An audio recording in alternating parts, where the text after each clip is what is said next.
크리스마스. 하나님이 함께 하시는 은혜와 평강이 또 성탄의 기쁨이 여러분 모두에게 충만하기를 기원합니다.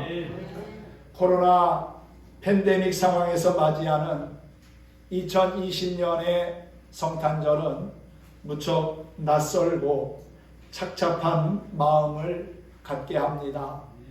거리는 캐럴송도 들을 수 없고 또 어린아이의 성탄 발표회도 없이 조용히 보내고 있습니다.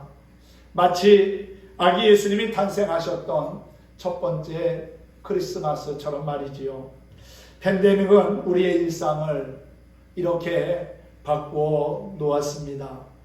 하늘의 별을 따라 먼 곳에서 예수님을 찾아왔던 동방의 박사들, 그리고 들에서 양을 치던 목자들은 정말 조용한 가운데 첫 번째 성탄절을 지켜봤을 것입니다. 세상이 고요히 잠든 그날 밤, 말 구유에 누워 계신 아기 예수를 동방의 박사들과 목자들이 찾아와서 경배했습니다. 그렇게 예수님을 만났던 그들의 마음은 어떠했을까요? 14세기 유럽 전체 인구의 절반을 죽음에 이르게 한 무서운 전염병이 있었습니다. 그것은 바로 흑사병입니다. 이 병은 섬나라 영국까지 퍼져서 많은 영국인을 공포에 떨게 했습니다. 1346년 흑사병이 퍼진 영국은 모든 사람이 외부 출입을 피하며 서로 가벼운 접촉마저 꺼릴 정도로 병에 대한 공포심이 극에 달한 상태였습니다. 아마 요즘 코로나 팬데믹 상황과 비슷했을 겁니다. 원인을 알 수 없는 병에 사람들은 어느 누구 하나 집 밖에 나오려고 하지 않은 채 집 안에서 숨어 성탄절을 맞아야 했습니다. 그렇게 성탄절의 밤이 깊어가고 있을 무렵 귀에 익은 노랫소리가 들려오기 시작했습니다. 기쁘다 구주 오셨네 만백성 맞으라. 런던에 용기 있는 청년 서너 명이 모여서 기쁘다 구주 오셨네 찬양을 부르며 성탄을 축하했습니다. 그리고 런던의 시민들이 그 모습을 보면서 한 사람 두 사람씩 집에서 용기를 가지고 나오게 됩니다. 시간이 지나자 런던의 모든 시민이 거리로 나와 다 함께 기쁘다 구주 오셨네를 부르며 성탄을 축하했다고 합니다.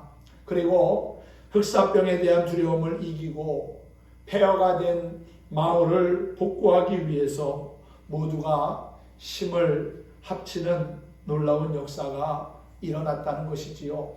예수님의 이름은 절망 속의 유일한 희망입니다.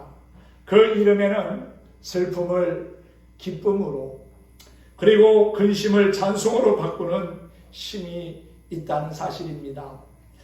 절망으로 가득 찬 세상을 구원하시려고 독생자를 이 땅에 보내신 하나님의 사랑을 다시금 깨닫는 저와 여러분이 되었으면 합니다. 성탄절은 하나님의 아들이신 독생자 예수님이 이 땅에 오신 날이지요. 예수님이 오셔서 나와 함께 계신다는 임마누엘, 이 사실보다 더 귀하고 행복한 것은 없습니다. 우리가 비록 이 세상에 혼자 살아가는 것 같지만 때로는 그래서 외롭기도 하고 쓸쓸하기도 하지만 우리는 혼자 살아가는 것이 아니라 주님께서 성령으로 지금도 함께 하시며 임마누엘 되셔서 동행하고 계시다는 겁니다. 그것을 믿을 때 우리는 힘을 얻게 되고 위로와 용기를 얻게 될 것이라고 믿습니다. 깨닫는 것이 은혜고요. 그리고 그 은혜 받은 것은 축복입니다. 기독교에서 말하는 은혜의 본질은 하나님이신 예수님이 인간에게 찾아오셨다는 사실을 깨닫게 합니다. 예수님께서 스스로 육신의 몸을 입고 인간에게 오셨다고 하는 것은 하나님의 놀라운 사랑을 우리에게 보여주시는 거지요. 하나님의 사랑은 단순히 말로만 하는 사랑이 아닙니다. 그분의 사랑은 행동하는 사랑이며 그 사랑은 예수님이 이 땅에 오심으로 말미암아 확실하게 증명된 것이지요. 태초에 하나님이 세상을 아름답게 창조하셨습니다. 보시기에 좋았더라고 말씀하시기도 하셨지요. 무엇보다도 하나님은 당신의 형상을 닮은 인간을 아담과 하와를 창조하시고 가장 기뻐하셨습니다. 그런데 어떻게 됐습니까? 하나님의 형상을 닮은 피조물 아담과 하와는 선악과를 따먹고 불순종하여 에덴 동산에서 추방당하고 말지요. 죄로 말미암아 이 땅은 황폐하게 되었고 질병과 저주와 그리고 죽음이 찾아오게 된 것입니다. 이 문제는 인간이 스스로 해결할 수 없는 간단히 풀 수 있는 문제가 결코 아닙니다. 누군가가 죽어야 누군가가 사는 것이 성경의 역사라고 했지요. 그래서 구약시대에는 죄를 지은 사람들 때문에 죄가 없는 짐승들이 번제단에서 피 흘려 죽어야만 했습니다. 그런데 그 제사는 완전한 제사가 아니었지요. 계속해서 반복해야 하는 제사였고 또 불완전했기에 결국은 하나님께서 독생자이신 예수님을 우리 가운데 보내신 겁니다. 말씀이 육신이 된 것, 하나님이 인간의 모습을 갖춘 것을 성육신, 인카네이션이라고 말합니다. 인류 구원의 문제를 위해 하나님은 마지막 히든 카드로 예수님을 이 땅에 보내신 거지요. 그리고 우리의 모든 죄를 짊어지시고 십자가에서 피 흘려 죽게 하셨습니다. 하지만 예수님은 죽음의 권세를 깨뜨리시고 부활하셔서 잠자는 자들의 첫 열매가 되셨습니다. 누구든지 그 예수님을 믿으면 멸망하지 않고 영생을 얻는다고 했지요. 이것이 바로 우리에게 기쁨의 소식이요 복음입니다. 할렐루야. 사도 요한은 예수님이 메시아이고 하나님의 아들이라는 사실을 사람들로 하여금 믿게 하려고, 그리고 또한 그 믿음을 통해서 예수님의 이름으로 구원과 생명을 얻게 하려고 요한복음을 기록했습니다. 세례 요한은 주의 길을 평탄케 하기 위해서 예수님보다 앞서서 보냄을 받았지요. 그리고 참 빛이신 예수님을 사람들에게 소개하고 증거했습니다. 이러한 예수님께서 인간의 몸을 입고 이 땅에 오셨습니다. 높고 위대하신 분이 낮고 천한 모습으로 오신 겁니다. 왜 하나님의 아들이신 예수님이 이 땅에 오셔야만 했을까요? 예수님이 이 땅에 오신 것은 우리가 해결할 수 없는 죄의 문제를 해결해 주시기 위함이었습니다. 우리 인간은 스스로 죄의 문제를 해결할 수가 없습니다. 만약에 우리가 스스로 죄의 문제를 해결할 수 있었다면 예수님이 이 땅에 오실 필요 없었을 겁니다.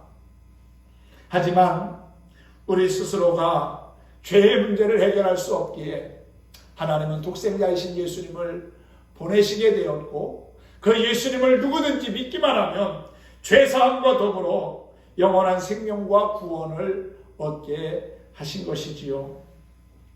예수님은 인간의 죄로 인해 고통당하고 죽어가는 모습을 보실 수 없기에 친히 인간의 모습으로 이 땅에 오셔서 죽기까지 자신을 낮추시고 겸허한 모습을 보여주셨습니다.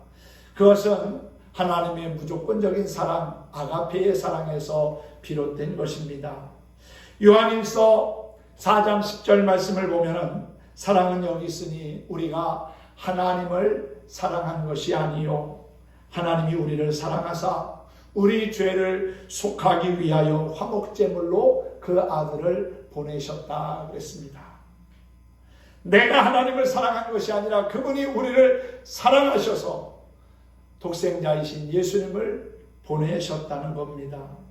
이 땅에 오신 예수님을 우리는 믿음으로 영접해야 합니다. 세상 종교는 사람이 신을 찾아갑니다. 고행을 통해서 또 여러 가지 훈련과 힘든 과정을 거쳐가면서 신을 찾고 또 신에게 나아가려고 합니다. 하지만 기독교는 하나님이 친히 인간의 몸을 입고 찾아오신 거지요. 내가 노력하고 수고해서 찾아가는 것이 아닙니다. 구원의 문제도 마찬가지고요. 구원은 하나님이 우리에게 찾아오신 것을 믿음으로 받아들일 때 선물로 주어지는 겁니다. 그래서 구원은 전적인 은혜라고 말할 수 있습니다. 말씀이 육신이 되어 우리를 찾아오신 그 예수님과의 인격적인 만남이 근본 성탄절에도 있기를 소망합니다. 어느 부인이 12년 동안이나 만나지 못한 자기의 딸을 찾고 있었습니다. 결국 부인은 딸을 찾아 만나게 됩니다. 그런데 부인의 딸은 어머니를 만나지 않겠다고 강하게 거부했습니다.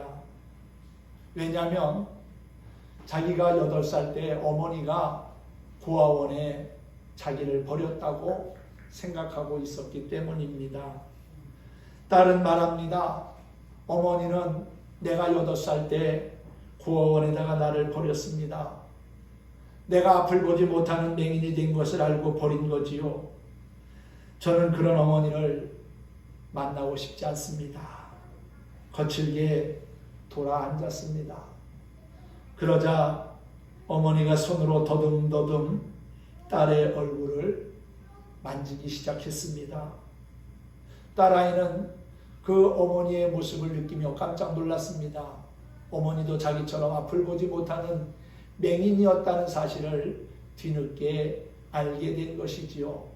앞을 보지 못하는 어머니가 자기를 제대로 키울 수 없기에 결국은 고아원에 맡길 수밖에 없었다는 사실을 알게 되자 어머니에 대한 미운 감정, 불신이 마치 눈 녹듯 다 사라지게 된 것이고 어머니를 끌어안고 하염없이 눈물을 흘렸습니다.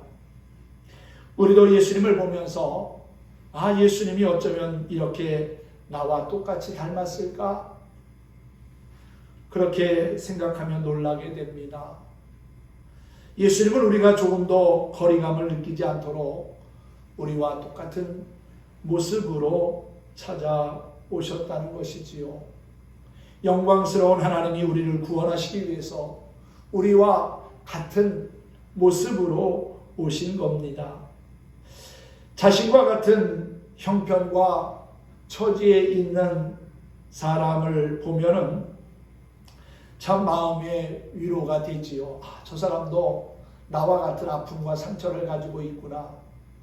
저 사람이나 나나 별반 다를 게 없구나. 그런 것을 느끼게 되면 위로와 소망을 갖게 됩니다.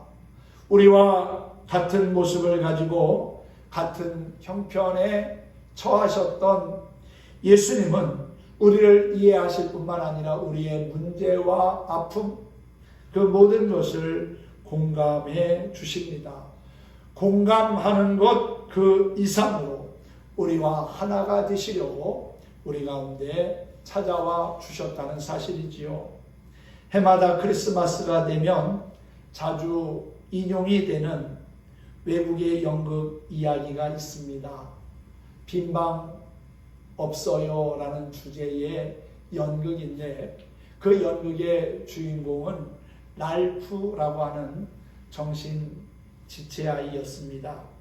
우리나라에서도 각색이 되어서 덕구라고 하는 아이의 이야기로 공연이 되기도 했지요. 이야기는 이렇습니다. 정신지체아인 랄프는 남들이 하는 연극에 자신도 참여하고 싶어 합니다. 연극팀은 랄프의 간절한 마음을 알고 허락은 하긴 하지만 어떻게 랄프를 연극에 출연시킬지 깊은 고민에 빠지게 되었습니다. 마땅한 배역을 생각하지 못하던 어느 날 누군가 그에게 여관 주인 역을 제안합니다. 요셉과 마리아가 베들레헴에 가서 여관의 문을 두드릴 때 빈방 없어요 라는 한마디만 하면 되었기 때문입니다. 나중에는 한마디 대사로만 끝내면 너무 서운해서 2번 정도 대사를 할 수 있도록 내용을 약간 바꾸기까지 했습니다. 그리고 끊임없이 대사를 연습하게 했습니다. 빈방 없어요. 빈방 없어요. 그렇게 2번만 말하면 되게 한 것이지요. 요셉과 마리아가 문을 두드리자 빈방 없어요 라고 연습한 대로 처음에는 대답을 잘 했습니다. 그러나 요셉이 제 아내가 지금 임신 중인데 어떻게 안 될까요? 라고 하자 그는 2번째 빈방 없어요 라고 말해야 되는데 대답하지 못하고 한참 동안 망설이다가 눈물을 글썽이면서 큰 소리로 외칩니다. 빈방 있어요. 제 방으로 오세요. 순전한 마음의 랄프는 그렇게 예수님을 영접한 것입니다. 연극은 제대로 소화시키지 못하고 조금 어수선한 가운데 끝나게 되었지만은 사람들은 랄프의 그 모습을 보면서 감동을 받게 되지요. 우리는 그동안 너무 분주함 때문에 바쁘게 산다는 이유 때문에 예수님을 진정 내 마음에 영접하지 못하고 살아오지는 않았는지 깨달으며 자신을 돌아보는 계기가 되었다는 겁니다. 우리의 모습은 어떻습니까? 우리의 마음은 구세주요 주님이신 아기 예수님을 영접하기에 충분한 준비가 되어 있습니까? 아니면 베들레헴의 여관 주인이나 또 시인과 촌장의 하덕규 씨가 묘사한 가시나무와 같은 마음으로 번거롭고 복잡한 마음은 아닌지 생각해 보게 됩니다.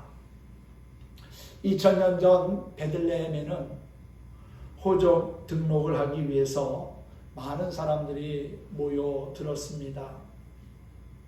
요셉과 마리아도 역시 호적을 등록하기 위해서 베들레헴에 오게 되지요. 이미 만삭이 된 마리아는 참 힘든 상황 속에 있었습니다. 그런데 쉴 만한 곳을 찾지 못한 겁니다. 결국 험한 곳에서 예수님을 낳았고 아기 둘 곳조차 마땅하지 않아서 말 구유에 예수님을 누이게 되지요. 인류를 구원하시기 위해서 오신 하나님의 아들 예수 그리스도의 생애는 이렇게 말 구유에서 시작되었습니다. 예수님은 죄로 인해 비천한 처지에 놓인 인간의 연약함과 고난을 그냥 보고 지나가지 않았습니다. 예수님은 우리의 속사정을 너무나 잘 알고 계십니다. 성도는 고난 중에도 우리의 형편과 처지를 너무나 잘 아시는 예수님을 의지하는 믿음의 삶을 살아가야 될 줄로 믿습니다. 누가복음 2장 10절에 보면은 들에서 양을 치던 목자들에게 천사가 찾아와서 주님의 탄생을 알리는 말씀이 소개되어져 있습니다. 두려워하지 말라, 무서워하지 말라.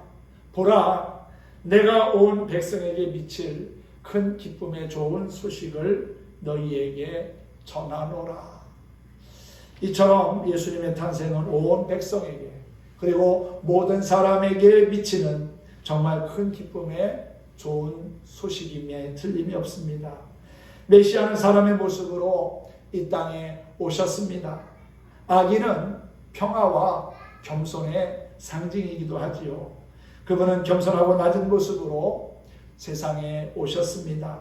섬김을 받고자 오신 것이 아니라 오히려 섬기러 오셨다는 거지요. 그분은 하나님이지만 또한 누구나 쉽게 만날 수 있는 모두의 친구로 이 땅에 오셨습니다. 가난한 사람이든 부한 사람이든 가진 사람이든 갖지 못한 사람이든 많이 배운 사람이든 배우지 못한 사람이든 누구나 예수님을 만나고 영접할 수 있게 하셨지요. 그분을 만나는 모든 사람은 구원과 영생을 얻었습니다. 성경에 나오는 많은 위대한 믿음의 사람들도 예수님을 통해서 새로운 삶의 전환점을 마련하기도 했지요. 또 오늘을 사는 우리들 역시도 예수님을 믿음으로 말미암아 죄사함을 얻고 구원 얻어 하나님의 자녀가 되고 영생을 누리게 된 것입니다. 그분을 만나는 그 만남, 예수님을 영접하는 것은 정말 우리에게는 귀하고 복된 일이 아닐 수 없습니다. 그리고 또한 이 기쁨의 좋은 소식을 우리는 우리의 가족과 이웃에게도 전할 수 있어야 할 것입니다. 누가복음 2장 14절에 천사들이 그렇게 찬양했지요. 지극히 높은 곳에서는 하나님께 영광이요 땅에서는 기뻐하심을 입은 사람들 중에 평화로다라고 말입니다. 천사들은 예수님의 탄생이 하나님께 영광이 되는 일임을 찬양했습니다. 예수님의 탄생은 하나님께 큰 영광이 되었고 또한 인간에게는 평화를 주는 기쁨의 소식이었다는 사실이지요. 예수님은 하나님과 인간 사이에 막혔던 죄의 장막을 허무시고 하나님과 화목한 상태에서만 얻을 수 있는 평화를 우리에게 가져다 주셨습니다. 이 땅의 모든 사람에게는 주님이 주시는 평화가 필요합니다. 지금도 세계 곳곳은 전쟁과 기근, 가난과 질병, 그리고 코로나 팬데믹으로 신음하고 있습니다. 우리는 그들에게 사랑의 왕으로 오신 평화의 주님을 전해야 합니다. 그분만이 이 땅의 유일한 희망이고 구원이라고 하는 사실을 말이지요. 말씀이 육신이 되어 우리 가운데 거하심에 우리가 그의 영광을 보니 아버지의 독생자의 영광이요 은혜와 진리가 충만하더라. 요한복음 1장 14절 말씀입니다. 이 말씀을 쉬운 세번역으로 다시 한번 말씀 읽어드리면서 말씀을 마치겠습니다. 그 말씀은 육신이 되어 우리 가운데 사셨습니다. 우리는 그분의 영광을 보았습니다. 그것은 아버지께서 주신 외아들의 영광이었습니다. 그분은 은혜와 진리가 충만한 분입니다. 말씀이 육신이 되어 이 땅에 찾아오신 분, 또한 은혜와 진리가 충만하신 예수님과 인격적인 만남이 이루어지고 그분을 다시 한번 마음 깊이 영접하는 행복한 성탄절이 될 수 있기를 예수님의 이름으로 축원합니다. 축복합니다.